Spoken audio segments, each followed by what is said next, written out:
오늘은 또 어떤 재미난 이야기 준비하셨을까요? 자, 오늘은 우리에게 한글을 주신 위대한 임금 세종대왕님에 대한 얘기를 준비했습니다.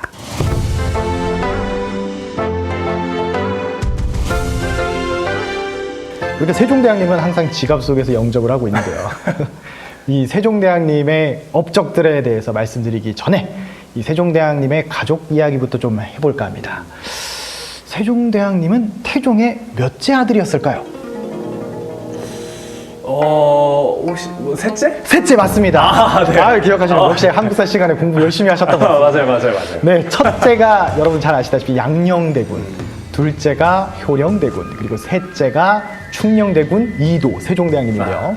사실 그러니까 셋째 아들이었기 때문에 세종대왕님은 원래 왕이 될 팔자가 아니었죠. 근데 맏아들 양녕대군이 좀 워낙 좀 유별나셔가지고 결국은 왕위를 맏아들에게 둘 수 없었던 그런 사정이 있었습니다. 예나 지금이나 비슷했겠네요. 이제. 네, 자식 농사는 마음대로 안 된다고 이게 참 쉽지 않았던 것 같습니다. 네. 그런데 이제 태종 이방원 입장에서 보면 아버지 태조 이성계도 위화도 회군으로 피를 묻히셨고 본인도 두 차례 왕자의 난으로 피를 묻혔기 때문에 이제는 내 아들에게 딱 왕위를 안정적으로 물려주고 싶은 그런 희망이 있었는데 이 양녕대군이 좀 요즘 말로 좀 비행 청소년 같은 뭔가 놀기 좋아하고 사냥 좋아하고 여자 문제도 좀 많이 일으키고 그랬던 거죠. 그런데 우리 이제 셋째 충녕대군은 완전 달랐던 거죠. 떡잎부터 그냥 완전 달랐습니다. 또 세종대왕님이 어렸을 때 책을 그렇게 좋아했다. 맞습니다. 그런 일화가 되게 유명하죠. 네. 그래서 한 번은 이제 막 아픈데도 책 보고 있으니까 아버지가 걱정이 돼가지고 책을 다 뺏었는데 이 병품 뒤에 있던 책 한 권을 마르고 닳도록 읽었다. 뭐 이런 일화가 이제 여러분들 잘 들어보셨을 겁니다. 근데 이게 게임기가 아닙니다, 여러분. 만화책이 아닙니다. 그쵸. 정말 어려운 중국 고전 같은 것들을 막 마르고 닳도록 읽던 그런 분이에요. 공부가 취미셨습니다. 그렇군요. 그러니까 한 명은 놀기 좋아하고 한 명은 공부 좋아하고. 근데 그렇게 어릴 때부터 열심히 공부를 했기 때문에 태종이 셋째에게 왕위를 물려준 건가요? 맞습니다. 이 태종의 결단이 있었죠. 그래서 이 세종대왕에게 세자 자리를 준 다음에 불과 2달 만에 세종대왕님은 즉위를 하십니다. 아버지 태종이 양위를 한 거죠. 그러니까 역설적이게도 세종대왕님이 조선시대 여러 임금 중에 가장 준비가 안 된 왕이셨던 거죠. 원래 세자가 되면 엄청나게 많은 교육을 받는데 그런 교육 과정 없이 알아서 자기 주도적으로 모든 것이 준비가 되셨기 때문에 즉위를 하시고도 이제 빠르게 정치를 잘 하실 수 있었던 것 같습니다. 더더욱 대단하구나 이런 생각이 드는데 또 한편으로 생각하면 태종의 결단력이 아니었으면 그렇죠. 지금 한글이 없었을 수 있겠네요. 맞습니다. 네. 근데 이 세종대왕님의 최대 업적 중에 하나인 한글 창제 이게 우리 실록에는 디테일한 과정이 나오지 않습니다. 아주 비밀스럽게 극비리에 진행된 것 같습니다. 우리 실록은 무기 제조 과정 이런 좀 비밀스러운 것도 잘 기록을 해놨는데 그게 없다는 걸 봐서는 정말 비밀리에 진행된 게 아닌가 이렇게 생각이 되는 거죠. 근데 왜 비밀로 진행을 했을까요? 아무래도 이제 신하들의 반대를 많이 좀 걱정하셨던 것 같은데 실제로 훈민정음이 만들어지고 나서 훈민정음을 반포하겠다고 하자 신하들이 들고 일어납니다. 특히 여러분 잘 아시는 그 집현전 학자들이 막 들고 일어나는데요.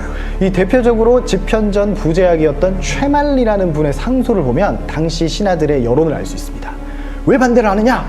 이 한글이라는 거는 그런 걸 만들면 안 된다. 이런 자기 글을 가지고 있는 거는 여진, 몽골, 일본 이런 오랑캐들이나 하는 거다. 우리에게는 한자가 있다, 한문이 있다. 그리고 굳이 또 필요하다면 옛날에 설총이 만든 이두 같은 게 있으니까 이런 업무는 필요 없다. 이렇게 얘기를 한 거죠. 그것에 대해서 세종이 뭐라고 했어요? 극대노를 하셨습니다. 설총은 옳고 나는 옳지 않단 말이냐 라고 하면서 나도 백성을 다 편안하게 해주려고 하는 건데 왜 내가 하는 건 안 되냐 이렇게 막 하셨던 거죠. 그리고 집현전 학자들을 감옥에 집어넣었습니다. 물론 하루 만에 다시 풀어주긴 하는데 딱 한 사람 정찬손이라는 사람은 그냥 그대로 파직을 시켜버렸습니다. 그분은 왜 파직이 됐어요? 이분은 좀 선을 남들 요만큼 넘을 때 요만큼 넘으셨죠. 많이 넘으셨구나. 네, 많이 넘으셨습니다. 네. 백성들은 자질이 답이 없다. 이런 애들은 글 줘가지고 가르쳐봐야 답이 없는 애들이다 라고 했기 때문에 백성들을 대무시를 하는 발언을 하셨기 때문에 이런 자도 선비라고 할 수 있느냐 이러면서 그대로 컷 하셨던 거죠. 정말 감사한 게 이 세종대왕님 덕분에 지금 저희가 스마트폰 쓸 때도 너무 편하지 않습니까? 맞습니다. 이게 한글만큼 편한 게 없습니다. 일본어 자판, 중국어 자판, 커티 자판 써봐도 요거만큼 이게 빠르게 요즘 한 손으로도 이렇게 다 할 수 있는 게 이게 세종대왕님이 그때 만들어 놓은 과학적인 원리에 기반했다, 이렇게 저는 생각합니다. 자, 세종대왕님 하면 이제 훈민정음이지만은 훈민정음 외에도 참 많은 일을 하셨는데요. 그 중에서 우리 교과서에도 나오는 법 얘기를 하나 해드리겠습니다. 이게 공법이라는 건데 네. 바칠 공자를 씁니다. 이 법이 어떤 법이었을지 한번 생각해 보시겠습니까? 바칠공. 잘 모르겠는데 뭘까요? 이게 네. 세금에 관한 법입니다. 아. 요새도 세금 한번 이게 개정한다고 하면 이제 난리가 나는데 네. 이 세종 당시에 관리들이 공권력을 남용해가지고 토지세를 많이 거두는 그런 폐단이 있었습니다. 기존의 이제 토지세는 어떻게 매겼냐면은 흉년인지 풍년인지를 관리가 자기가 판단하는 겁니다. 흉년이면 덜 걷고 풍년이면 많이 걷는데 같은 땅에서 어떻게든 백성들은 풍년이 아니라 흉년으로 보고가 되기를 바라고 뇌물을 주는 거죠. 그래서 관리한테 저희 지금 세금 많이 내기 싫으니까 한 1억 드릴 테니 흉년으로 보고해 주세요. 그럼 이제 그 세금을 일부를 자기가 착복을 하는 겁니다.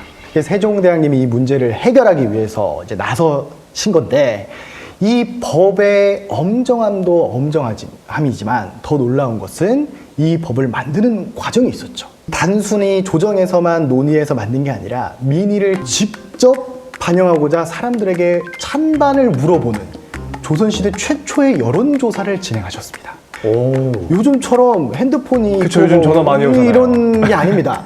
집집마다 직접 방문해가지고 찬반을 물어본 거죠. 와. 정말 쉬운 일이 아니었을 것 같아요. 맞습니다. 이 전라도에도 많은 사람들이 직접 여론조사에 응했던 거죠. 결과는 잘 나왔나요? 근데 이제 결과가 더 놀라운데요. 네.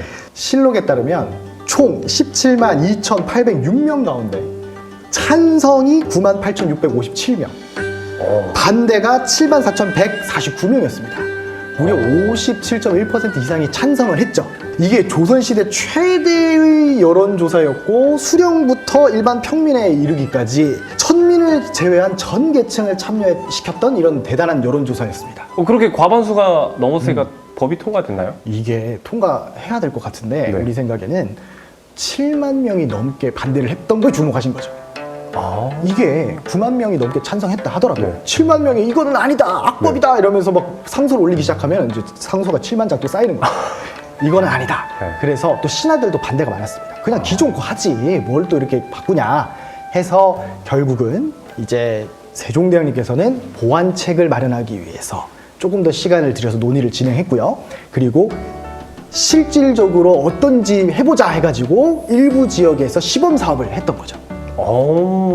그래서 이 공법이라는 게 시행된 해는 최초의 여론조사로부터 14년이나 지난 뒤였습니다. 생각보다 좀 오래 걸리는데요? 법 하나 만드는데? 법 하나 만드는데 너무 오래 걸린 것 같은데 네. 제가 이게 학교에서 일하니까 학교에서 현장 체험학습 준비하는 걸로 비유해서 한번 설명드려보겠습니다. 네. 이제 간식을 하나 준비해야 되는데 치킨버거가 나왔습니다. 근데 이거를 엄마의 손길 치킨버거를 할 것이냐, 네. 아니면 켄터키주에 인자하게 생긴 할아버지 거를 치킨버거를 할 것이냐를 가지고 이제 네. 붙은 거죠.